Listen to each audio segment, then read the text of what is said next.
Thanks, John. Hi, you guys. Welcome to our session for today. My name is Olivia Healy, and I will be joined by my co-host, Scott Ledford. We're really excited for this session, and concluding this session, we'll have one more in our series, and we really hope to see you there, and can't wait for you to hear about all the good content we have today. For today's session, our presenter will go through their full content, and then we will answer some questions that we received from the questionnaire and answer any questions that you guys submit into the Q&A box throughout the session and during that portion of our session. With that said, let me introduce our speaker formally. Eric is the legal director of the South Carolina Office of Resilience. The newly created Office of Resilience is the successor of the South Carolina Disaster Recovery Office. Eric has been the lead attorney for South Carolina's Disaster Recovery Office and its recovery efforts since the occurrence of the 2015 flood disaster. He's been involved in procuring vendors for the 2015 flood disaster, Hurricane Matthew in 2016, and Hurricane Matthew in 2018. He has also procured expert flood studies for South Carolina's MIT program. Eric has more than 20 years of experience in complex construction defect litigation. Eric had asked me before today's session about how long he has to present. We told him 25 minutes plus a few minutes, and he told us to never give a lawyer a little more time. So with that said, let's have our stopwatches out and see how well he does. Eric, it's all yours. Thank you, Olivia, and good afternoon, everybody. Again, I'm Eric with the South Carolina Office of Resilience. Olivia touched on the programs that we have running right now, and I just want to visit those very briefly so that you'll know a little bit about our background and where I'm coming from. Our 2015 flood is about 99% construction complete, and we should complete that program this summer and get into warranty runoff and complete the closeout process thereafter. Our Hurricane Matthew program is around 93% complete. We'll finish that before the end of the year as far as construction goes, and then we're into warranty runoff and close out on that one. And for Hurricane Florence, from our 2018 Hurricane Florence disaster, we are now in deep into intake and moving into the construction phase there. Then with our mitigation grants, we are dealing with both subrecipient and state-run grants across infrastructure and buyout and plans and studies programs. So we'll have a mix of elements that we have there that will procure as we go forward through that process. So with regard to creating effective RFPs and RFQs, the guiding principle of procurement is fair and open competition. I am going to run through these initial slides fairly quickly. They're mostly there as a resource because this will get posted to the HUD Exchange. So I'm going to move through these quickly to hopefully we can get into more detail because of the time constraints, as Olivia mentioned. So you first, to master the obvious here, determine the procurement rules that apply to your DR grant. You have to read, and understand the applicable CDBG-DR regulations, the applicable Federal Register, and then any waivers or alternative requirements. And then, of course, you have to understand your own state procurement rules. The other thing you have to understand is your status as a grantee, because your status makes a difference. If you are a county or a local government grantee, the rules of procurement are going to be different than if you are a state grantee. I would think everyone knows that at this point, but please be aware of that as you go through your procurement processes, because county or local governments are controlled by 2 CFR 318 through 326. State grantees, I suggest, and it's what we do in South Carolina, is follow your own rules and demonstrate your compliance with your policies and procedures. And when we look at the requirements that occur under our South Carolina procurement process, it's actually a little tighter and a little more restrictive than our view of the federal procurement requirements. So tighter and more restrictive is good in our world. So that's the process that we follow. I would call your attention to 24 CFR 570 if you're a state to pay attention to that. Procurement laws are state specific, obviously. So if I'm telling you anything today that contradicts with your state processes, then of course follow your own processes. So there's my lawyerly caveat. You have to have capacity. You have to make sure you have the expertise in procurement in order to successfully procure. And if you don't either have it internally in your DR operation, then get it through, most states all have a centralized procurement office. There are folks who live procurement every day in those offices. So make them your friend and coordinate with them as far as your necessary procurements in the disaster recovery world. That knowledge and capacity for procurement itself is going to really be key to your success down the road as a DR operation.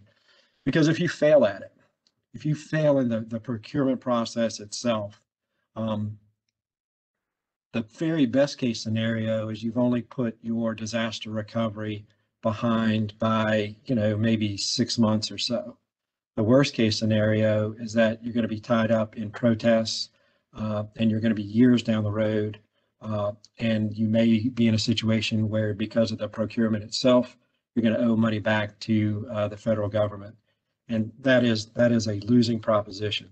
So if we get it right up front and you don't have to go through duplicative procurements, you're on the path to success in your disaster recovery program.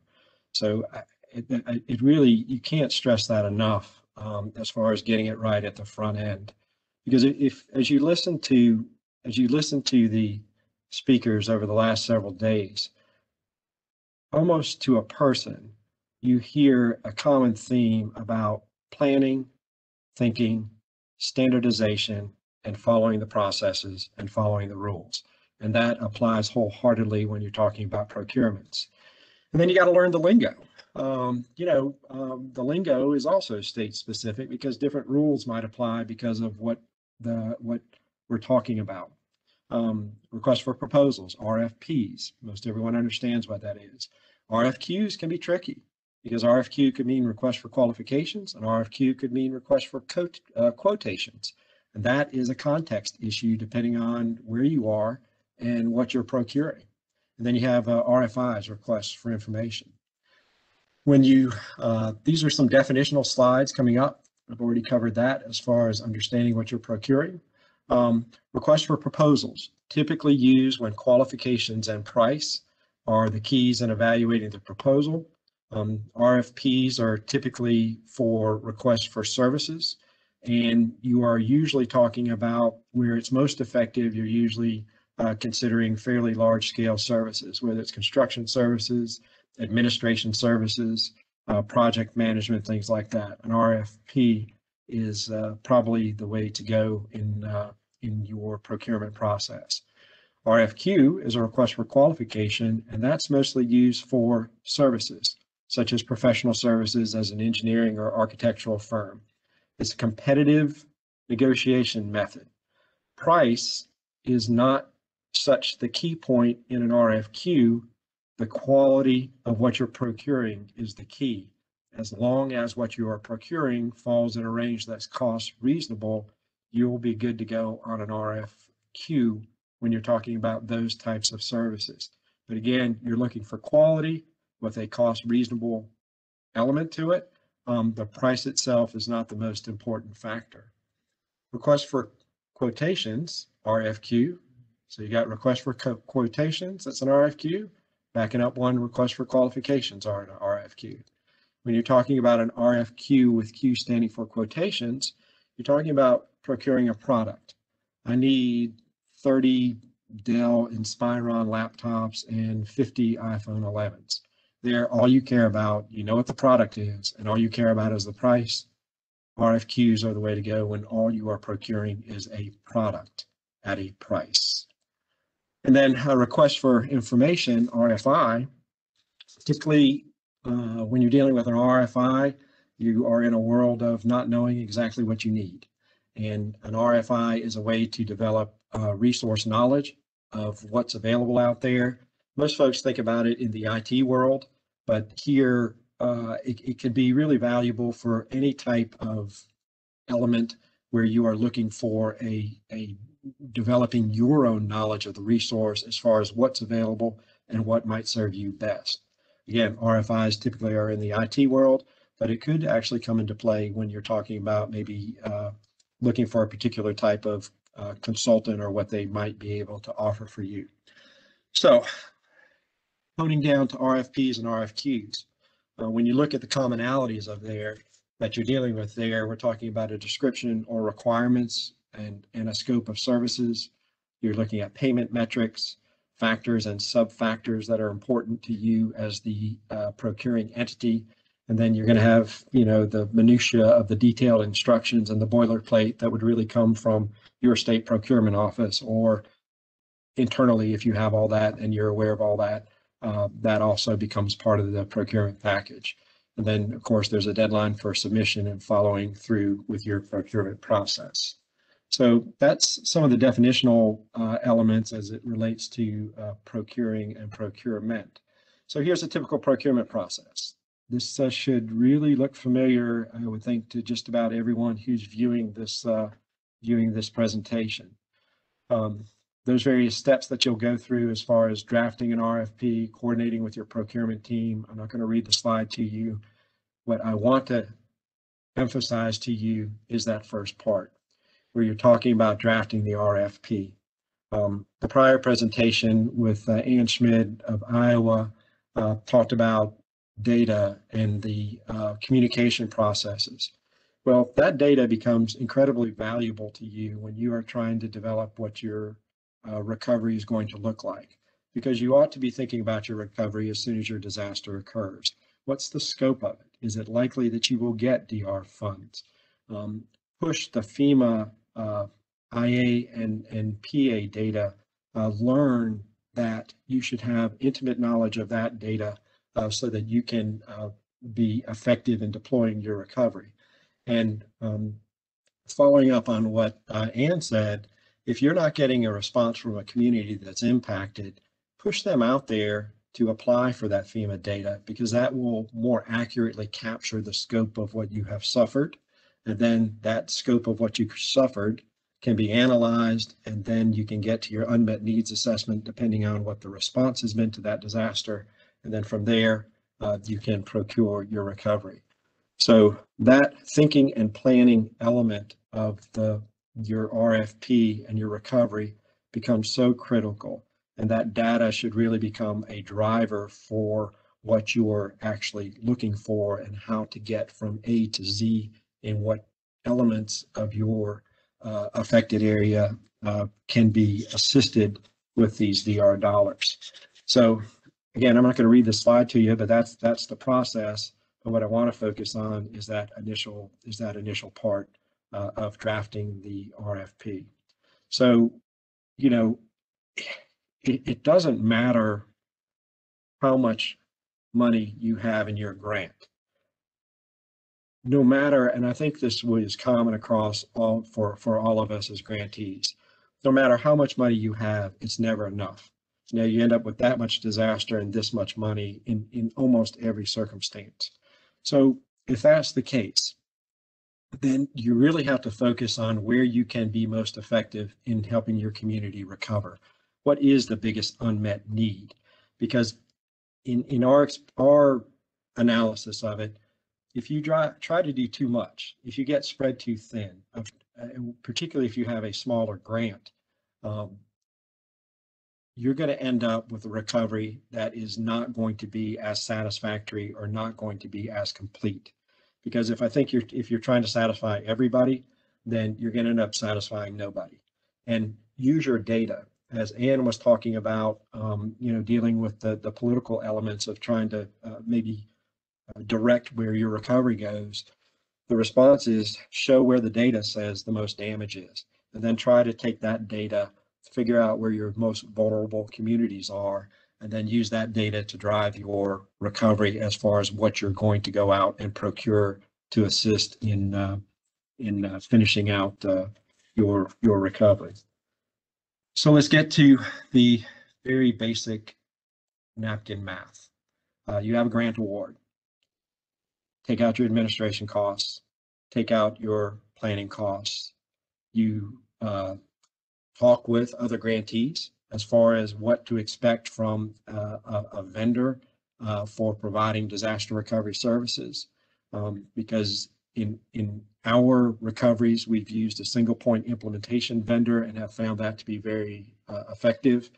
In the next slide, I'll cover the various modes of recovery that you typically see out there. But when you take your estimated fees for your vendor based on kind of what is happening out there in the industry, the remainder is the value you have for direct costs and direct construction. So when you put out your RFP for services or your RFP for construction services, you have got to know the dollars that you're dealing with so you can be very accurate, because for goodness sakes, we can't overspend our grants, otherwise we're paying it back. So you may want to build in a little cushion that you could later move in or negotiate how to handle those extra dollars if you're adding it to the construction side. But if you hold off a little reserve to move into the construction side later on, I don't think you would ever have a problem with that, because you're stretching your recovery. But figure out your dollars. I mean, that is so instrumental into analyzing how effective you can be, whether you're dealing with a less than $100 million grant, a multi-$100 million grant, or if you're one of those communities that has had a billion dollar disaster, unfortunately, then you just have to know where your dollars stand and how to apply those dollars. So after you get your napkin math done, you then need to figure out what mode are you going to be in as far as your recovery.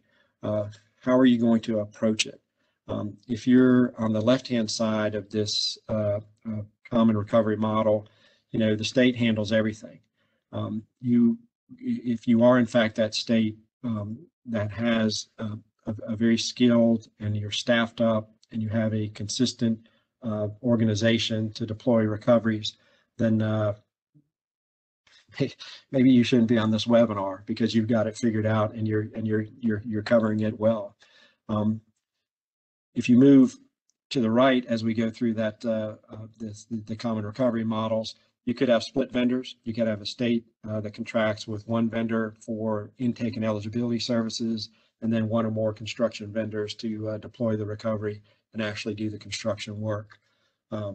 That can be very effective. I know there are grantees out there who do that. You could get to a little finger pointing when it comes time to take responsibility for certain things when you're transferring projects out of intake and eligibility over into construction, but you just have to analyze how you are going to be able to manage that.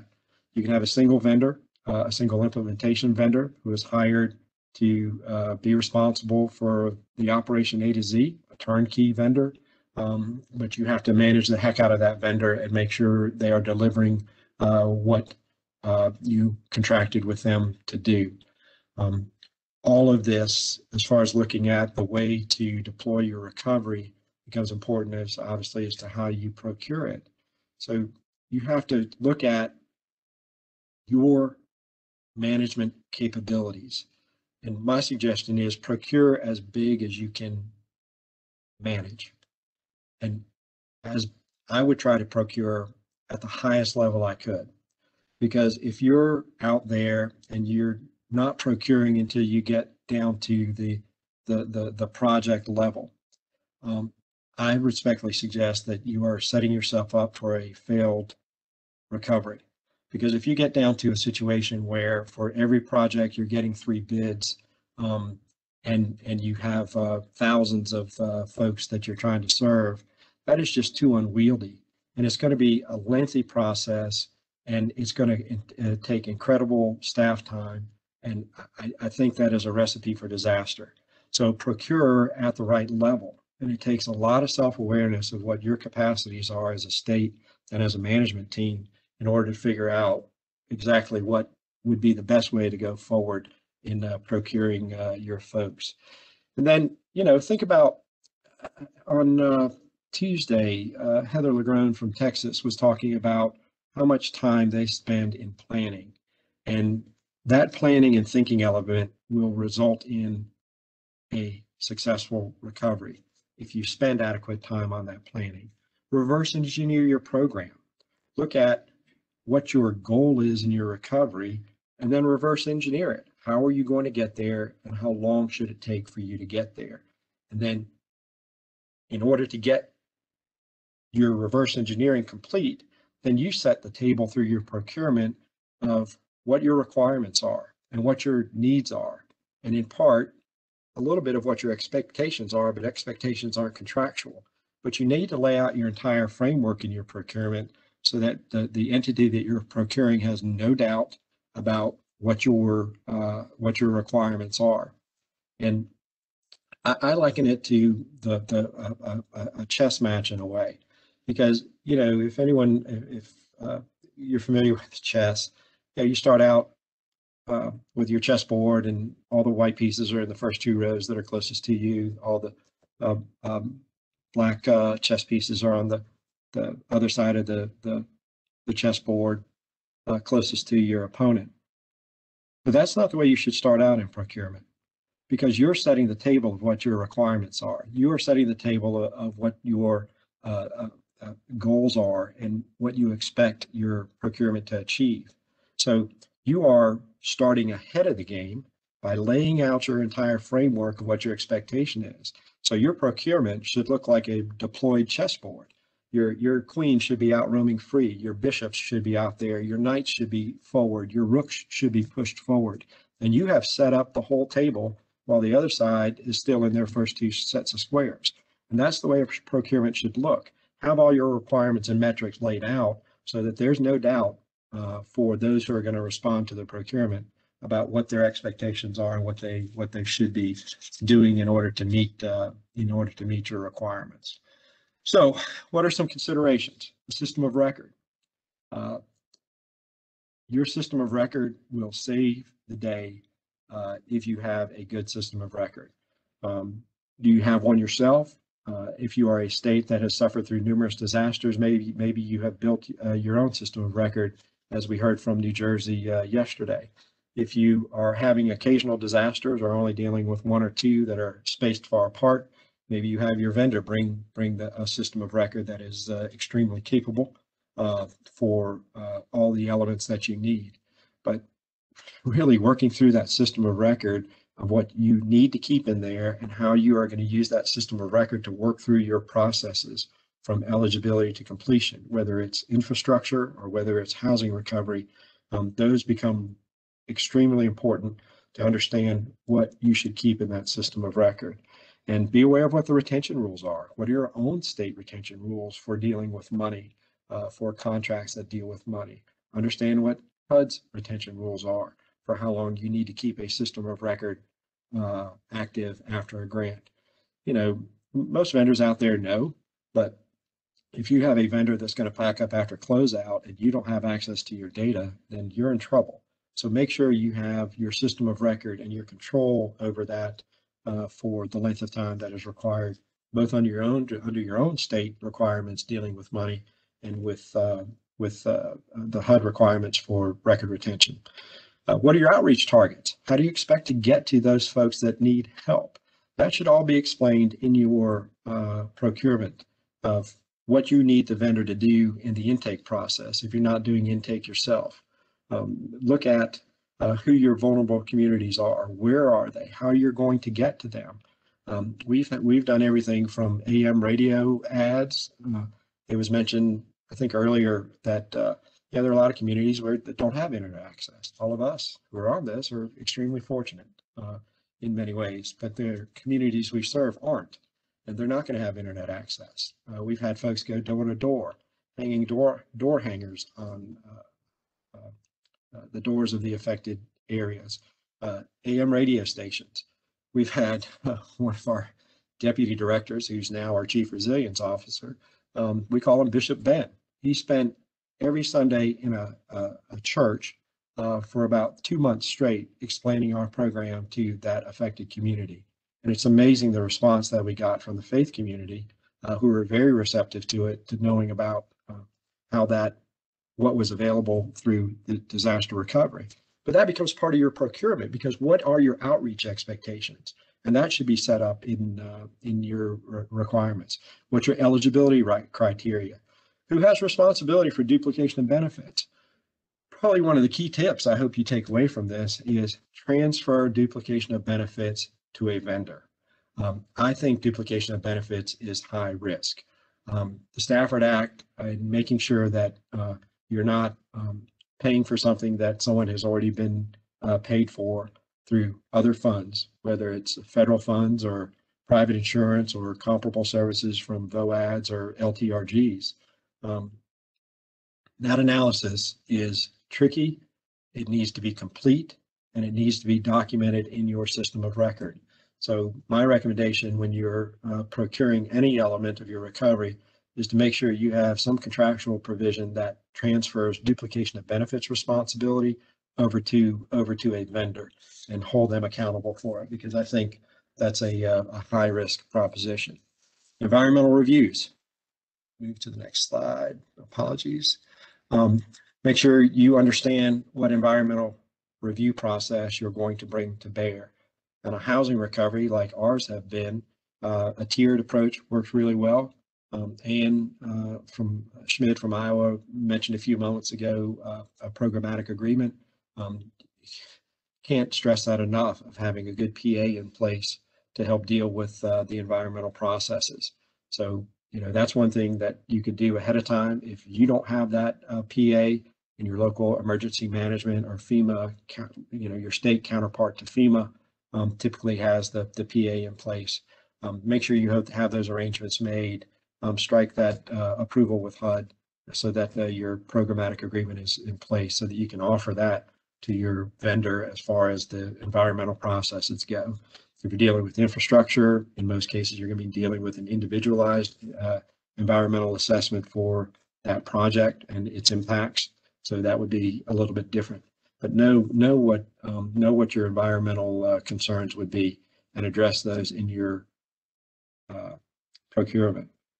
Damage assessments, lead-based paint assessments. How many are going to be necessary in a housing recovery in order to support your completed homes goal, in order to spend all the dollars that you have in your program? Those are elements that become really important to evaluating how you can successfully deploy this recovery. And then, you know, understand you are probably going to have to procure more of those than you are going to use, because you're going to have a fallout percentage. You could have anywhere between 40 and 60% of folks who get to the eligibility that don't get into construction because they have either self-recovered, they've moved away, moved in with a relative, or had some other event occur. In many of the populations that we deal with that are socially vulnerable, that are our high priority applicants, you're dealing with elderly applicants who may have passed away. So those are concerns that you have to be aware of when you're procuring, to understand that you're going to have some type of fallout percentage of eligible folks. So keep that in mind. And then another thing that we address in our procurement is we refer to our housing quality standards. Have a set, you know, HUD has them on the exchange, but you can make your housing quality standards stricter in your recovery if you are trying to provide a resilient home for your applicants. Initially, we started out with a straight asphalt shingle roof in our 2015 flood recovery, but then you know, came to understand it a little better, and now we require an architectural shingle. It's heavier, it resists uplift better, and it just performs better over time. So we were installing a product that would give a useful life of around 20 years. An architectural shingle in most environments would have a life of 30 years. So little things like that could make your home that you're building or home that you're repairing more resilient. You have to think of those elements as you deal with what will best serve our constituents, because you're not only trying to, you know, the resilience is so much of a key factor of making sure you have a product that is going to last a long time for that vulnerable person. Remember, you have to make sure what you're procuring is cost reasonable. We could probably spend hours talking about cost reasonableness, and I think that would be a good segment for a future session with in this process. And then, you know, when you're procuring, what's going to be your payment basis for your construction services? Rehab is hard, but if you're going to do rehab work, then make sure you have a consistent basis for it. We use Xactimate software. It's an industry accepted software for construction repairs and construction pricing, widely used in the insurance industry. And there are plenty of other, don't want to become a product endorser in this webinar, but there's plenty of other software like that out there. Make sure it is an accurate tool and a cost reasonable tool.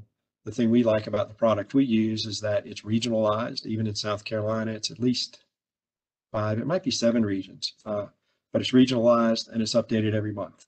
So it tracks trends, because anyone out there who's in construction knows that lumber prices are just outrageous now compared to where they were pre-COVID. So it's something that we're all struggling with. But what is your payment basis going to be for your construction services? Have that specified and make sure there are no questions about it, because the clearer you can be about the various elements of construction, then it makes it easier to just hold whoever's doing your work to that contract or hold them to that basis. Then consider fixed pricing for commoditized work, installing MHUs, purchasing and installing MHUs. I think most states out there are coming up with a fixed price for that work. You know, what's the cost for a single wide? What's the cost for a double wide? Certain types of double wides are more expensive to transport because they're wider. So there's an additional cost of just getting that thing down the highway. So you got to work out your pricing for those elements before you at least have a planning price. You may have to adjust it once you get going in construction, but at least do the research and have a planning price so you know how far your recovery dollars are going to go when you procure that service. So commoditize everything you can standardize. Going back to Heather, I think she talked about that quite a bit. Everything you can standardize in your process, the better off you are. So come up with a standard rate for a 2-bedroom, 2-bath home. Come up with a standard rate. Come up with a standard plan with maybe a little modification in case you're building one right next to the other. But come up with a standard plan for your homes that you're building. Come up with a standard if you know for elevations, what's your price per foot for elevations? What's your cost going to be for wheelchair accessibility, for ramps, or a home with grab rails in the bathroom and wheelchair accessibility in the bathroom? All of that can be commoditized. Figure out what the price is, and you can put that in as your expectation for your procurement. In South Carolina, particularly in rural South Carolina, we have replaced more septic tanks than I think any other entity in the history of our entire state. And it was kind of funny. And I think one of our first technical assistance visits with the CPD team that came to South Carolina, we took them out to see some things in the field. And some folks had never seen a septic tank before, had no idea that what the purpose was. But when you deal with those elements and you're dealing with them over and over, commoditize it, fix the price, and move out and get your recovery moving. So a couple more considerations, and I know I am pushing time. Olivia, you were omniscient about don't give a lawyer much time. So quality control, compliance, warranty, closeout, make sure you're covering those elements. And I can't emphasize, everything needs to be emphasized, right? But if you emphasize compliance and your compliance team that goes out into the field, you'll get the quality that you need. And we are very big on compliance in our programs. We have 4 compliance specialists that are out in the field every day. We have a compliance manager and then a compliance director above them. And our compliance director is going to be in the field tomorrow dealing with a field issue with a constituent. But that compliance aspect of it, what is going to be your compliance workup? How are you going to enforce all of these standards that we were talking about? How are you going to enforce those? And don't rely on just your local building official. You need to staff up your compliance team in order to adequately, I think, complete your disaster recovery processes, so that because you're the one that's signing off on it. The local building official is not the grantee. They're not the one that's responsible. You're the one that's responsible. So compliance and audit, won't even get into the audit function other than to say Our audit staff is aggressive, they're vigorous, and they do a tremendous job. And it's part of the reason why we've had an effective program, because on their file touches, we are well over 100% of the, based on touches to a file, well over 100% of files have been touched in the audit process, making sure, looking back to the contract, making sure we're getting what we're supposed to get in that process. So a couple more slides, and then we'll get to questions. Reward results. Do not pay for effort, only pay for results. So when you set up your metrics, don't have effort metrics in there. Going back, if we went all the way back to the time and material, just run back to it real quick. If you go back here to different types, I didn't even talk about time and materials. I don't like time and materials because you're losing control of the time aspect of it. And you could have someone that takes advantage of you because they're controlling the amount of time that they put down for a particular item. Now, there's a whole bunch of nuance to that. But when you talk about time and materials, I don't like it. I think it's higher risk. And I think it is an element that is more likely to be abused in the DR process than other elements. So when you talk about paying for results, don't pay for someone's effort in trying to build a house. Pay for the house that's complete. We have metrics, have used some different metrics at different points in time that help incentivize that. At the end of this presentation, you'll have links to you'll have my email address. You're welcome to reach out to me. You'll have links to our website where all of our information is out there. Our contract documents are out there, and our metrics are in our Rfps that are on the website. But one I wanted to talk about was an incentive metric. And again, this is about paying for results. We have a metric in the Hurricane Matthew program where we were paying 12%. This is for the implementation vendor. This is not cost plus. Out of the entire implementation vendor fee, 12% of that fee was not going to be paid until all construction funds were expended. So that keeps the implementation vendor engaged. It holds a good bit of money toward, pushing it further down the stream to the end of the contract and the end of the recovery, and it holds your implementation vendor in place. So that 12%, the implementation vendor said, we think we can go quicker in helping you with your recovery. And we said, okay, put your money where your mouth is. Out of that 12%, if you can build X number of homes in this period of time, then you get 2% of that 12% earlier. So what's more important to a vendor than cash flow, right? Any business, cash flow is king. So if they can get 2% of that 12% earlier, there's an incentive to move along and get that construction done. Now you have to enforce that you're getting quality construction, but that incentive is there. And then that 12% at the end is reduced to 10%. So you're not adding on to what they get, you're just giving them an opportunity to get to those dollars earlier.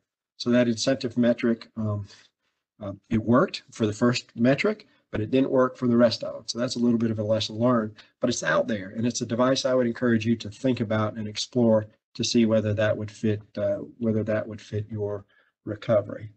And let's get to, if you do it and you procure it well, then I know everyone out there has stories like this, but here's a successful result.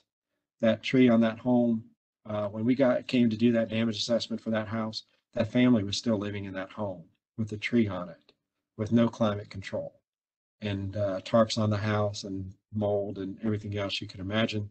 And then the houses that we're building, their new home is on the right. And at that point, we will move on to questions. Thanks, Eric. You did an incredible job of providing very sound examples and helping us kind of dive into your head. And I really think you build a foundation where people can learn and build upon how to ask the right questions and how to dive in this process that you've outlined. The first question we're going to ask you is from our questionnaire, and it's based on your experience with specific language in the RFP and Rfq do HUD reps look for during monitoring, and where should this language be posted? And some additional background to this was, I believe on their state procurement websites, as they go into post the language, the field for characters gets cut off and not all of the information could be provided. So kind of what is that specific language that is needed? I would create links to a separate document if you have some type of character limitation. Incorporate everything by reference, and that would include the regulations, that would include the requirements of the Federal Register, that would include your own state procurement, your own state procurement requirements and processes. So that character limitation, I understand it could be problematic.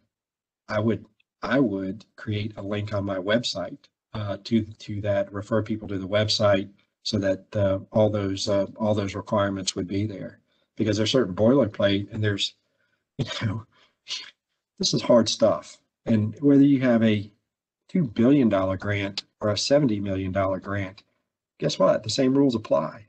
So you have to have the same abilities, although we're different scale. You have to have the same abilities as the $2 billion grant entity.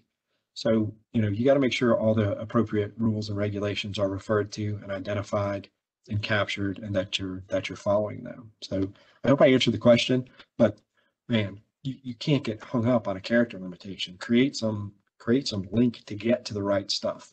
If your own procurement site doesn't allow enough information, and if that's all pre-bid, I would hope you'd have a pre-bid conference so that you could hand out that information or give out a sheet with all those references in them, because that's our process. Put it out there, have a pre-bid conference, answer any questions that come up in the pre-bid conference on the record on your procurement website. I hope that's helpful. And please, if anyone has any questions and something's not clear, I may have botched something up, feel free to reach out to me. My email address is coming up. I'm happy to respond. Thanks, Eric. Next question for you. Could you talk about your department's history with CDBG-DR and procurement? How did timelines and expectations change over time? Sure. We end up with, there are a lot of lessons learned for all of us. We try to move as quickly as we can through the procurement process. We try to keep it as tight a procurement package as possible. So our own experience is that our entity was stood up following the 2015 floods. And because we've had a series of disasters and now the mitigation grant, we've been around for a while. So through all these procurements, we started out under one department, we moved to the Department of Administration. Well, we had already had 2 procurements for the flood and for Hurricane Matthew. And then we get to the Hurricane Florence procurement, and the procurement specialist in our new department says that, wow, this is a big deal. This is a lot of money. There's a lot of detail in here. This is going to take a year to procure. And we just said, no, it's not. We can't be held up by that process, because we've been through that process and we've done it in 3.5 to 4 months. And by, for lack of a better word, kind of bypassing that naysayer and dealing with the folks at the state procurement office, we were able to push the procurement through and do it within all the legal requirements and without a protest, but going back to the 3.5, 4 month process that we're used to. So as you learn these lessons and know what it takes, stick with what you know and use your own experience to your advantage to move this procurement process forward. Gotcha. Regarding professional services and the evaluation of fair and reasonable costs, for example, hourly rates, does HUD allow comparison to other historical professional service contracts? I don't know if that's a better question for Jen. I think in our process, we would look at what the market rate is for those types of services and make sure you're within range of those services. And again, let's go back to our state procurement office. When you're procuring certain types of engineering services, while it's handled in connection with state procurement, that actually goes through the state engineer's office. So they know what the current running rate is for certain architectural services, for certain engineering services. And that can be part of your cost reasonable documents that you could fill out and write a memo to your project file saying that we considered X, Y, and Z. These are the rates that are out there. We're picking this person because of these qualities and this expertise that is unique in the field. And that's why their rate is, that's why their rate is reasonable compared to others. Hey folks, this is Jen from HUD. I just thought I'd chime in. I mean, I would agree with what Eric said. I think the key here is not what HUD would allow, right? Because luckily this is one place where, HUD doesn't have a whole bunch of rules about how you have to define necessary and reasonable. It really is a local process that you need to have as a grantee. You need to have a justification for why you think it's necessary and reasonable, have that backup documentation. As Eric mentioned, using a market rate. Well, where did that market rate come from? That's what HUD's going to be looking for. And document. Get your state engineer to write a schedule of costs that they've used before that are reasonable, and make that part of your file. And then in your technical assistance visit, you'll have that available for the finance or the auditing team that might come along with a compliance visit later on. Great, thanks. We may know part of your answer to this question, but let's tease out the other part of this. When is the best time to use time and material contracts? Ooh, you're asking the wrong guy. I got to tell you,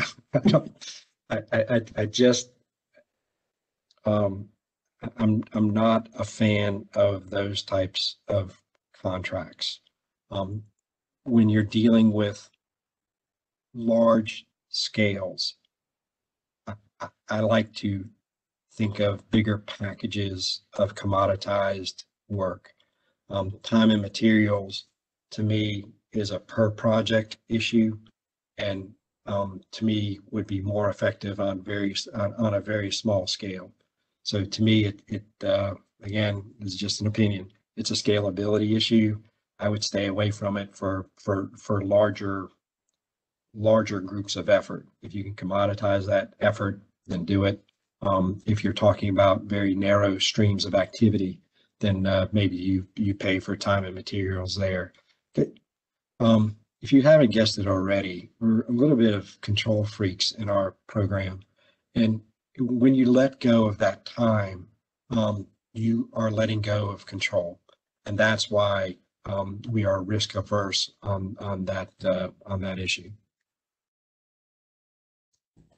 And this is Jen again. I would just throw in my 2 cents to say that, our recommendations are usually to use those time and material contracts on the admin side.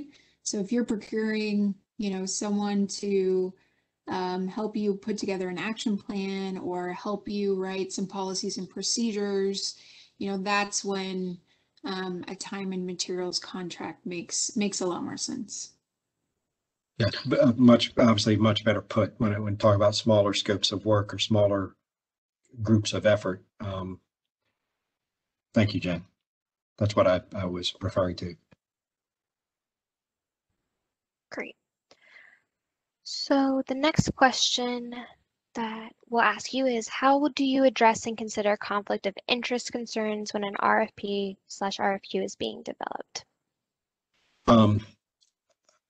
Avoid them, number one, and stay away from, the disaster recovery world when it comes to consultants and available resources is very much a dog-eat-dog world. And I think there is a temptation by many entities out there, whether they're a sole source implementation vendor or they're providing specific lines of services in disaster recovery. I think there's a temptation for them to want to get their foot in the door and come talk to you after your disaster occurs to let you know what's available, what they can do for you down the road. And that may be all well and good, but we try to nip that in the bud, where if we have someone coming to say, hey, you know, we provide aerial, let's throw some out, aerial drone services so that you can survey your damaged neighborhoods and do X, Y, and Z, and it'll help you with your targeting and your recovery. And they want to come on and tell us how good they are at that. Well, if we want aerial drone services, we'll procure it. And if you come and start to talk to me about it, or anyone in our op about that, then you run the risk of disqualifying yourself, and we would disqualify them as a bidder down the road.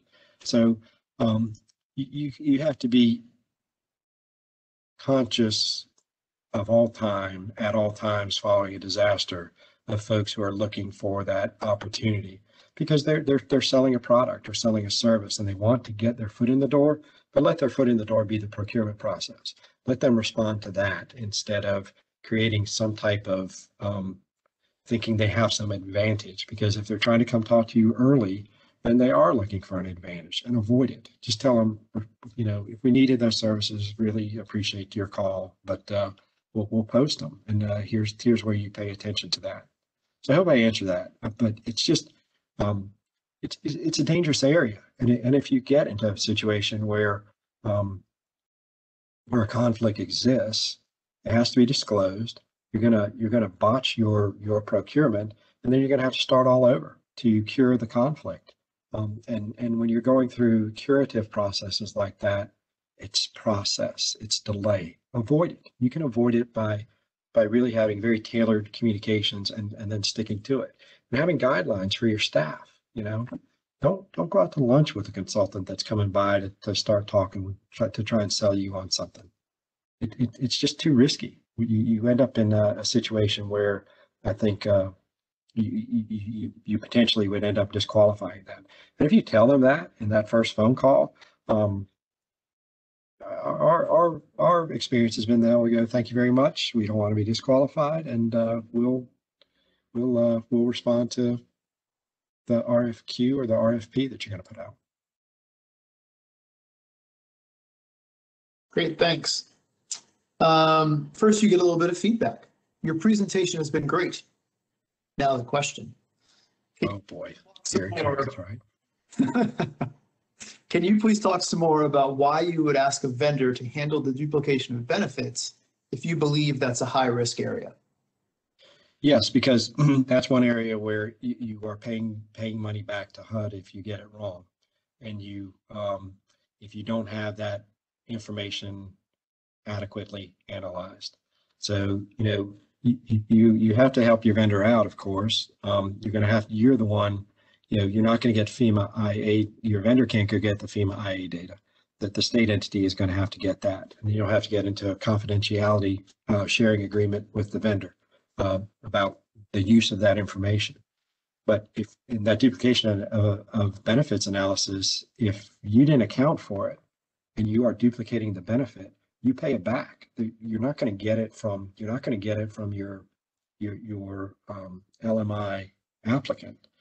You could try. You could have a subrogation agreement in place to say they have to pay back money that they end up duplicating, but that's not going to work. I mean, that's not practical, and that's getting it back after you've paid it to HUD or paid it back to HUD.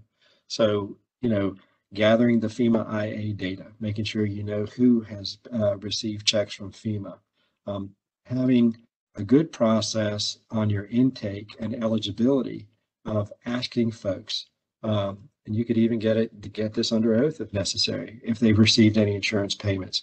Who's your insurance carrier on your home? Writing a letter to that insurance carrier to see if they paid any dollars on the 2015 flood claim.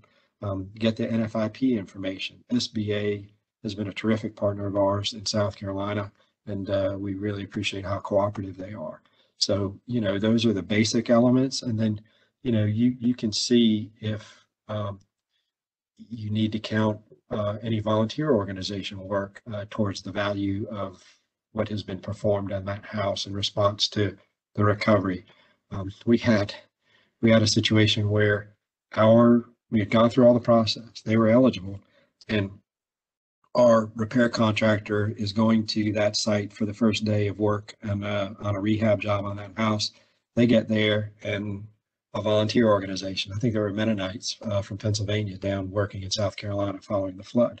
They get to the house, and the Mennonites are putting the roof on the house, and they're like, "Whoa!" I mean, so we can't duplicate the work that the Mennonites are doing on the house.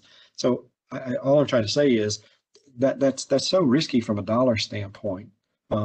That if you blow that, I mean, that's a real hard line. I mean, the Stafford Act's the Stafford Act, and you're going to pay those dollars back for missing it. So that transfer of responsibility of making the vendor handle that aspect of it, I think is a safety net for you, in that have an agreement with them that if they screw it up, they're ending up paying you, and there's no net loss to your program. Because if it's screwed up, it's going to be paid back. I mean, there's no question about that. There's not a negotiation. It's done. The money is owed, and you're going to have to pay it back. So you can at least get an indemnity agreement in place for the person who's calculating that for you, and they're going to owe that to you, so that there's no net loss in your program for those dollars. Because it's again, it might have been Heather on Tuesday mentioned, the grant's the grant, and so many of our disaster recovery operations are temporary grant entities, or only limited for the grant. So if you have overspent it, or you miss DOB, you can't pay it out of other grant funds, right? So where are you going to go? You got to go to your general fund in your state and ask them to pay that money for you. Otherwise, it's going to be a sad Christmas at your house, because you will owe all that money yourself somehow. But in any event, that's why I say transfer it, because it's such precise work, and it has to be done right. Get an expert to do that analysis for you. Thanks, Eric. We're running close on time, so I think we'll end the Q&A here and transition to your resources and closing us out for our session today. Okay, thank you. Would you like to speak to these resources, or do you want me to just run through them? I know you mentioned them during your presentation. I would just mention, if you just Google SC storm recovery, that'll take you to our storm websites. So you would have resources there from the 2015 flood, Hurricane Matthew, Hurricane Florence. And in that list of resources, you'll get to our RFP if you want to see the metrics. If you want to talk to anyone in our team about the metrics, we're happy to engage. If I need to pull in someone else on our team to help respond to that inquiry, then we can do that. But those are resources for you. And as has been mentioned numerous times, the HUD Exchange is a heck of a resource. You should utilize that with great regularity, because there is so much good information on there. Forms, checklists, things to cover, an identification of the sticky wickets that you may run into that are important to know. So I would encourage you to hit those resources. Great. Well, thank you again for all of your time and all of the expertise you gave. You had a lot of compliments coming into the Q&A box, so we're really grateful for your presentation and the expertise that you're able to share today. Have a good one, and we hope to see you guys on our last session in 30 minutes. So thank you for your time, and you guys can close out of today's session. Thanks.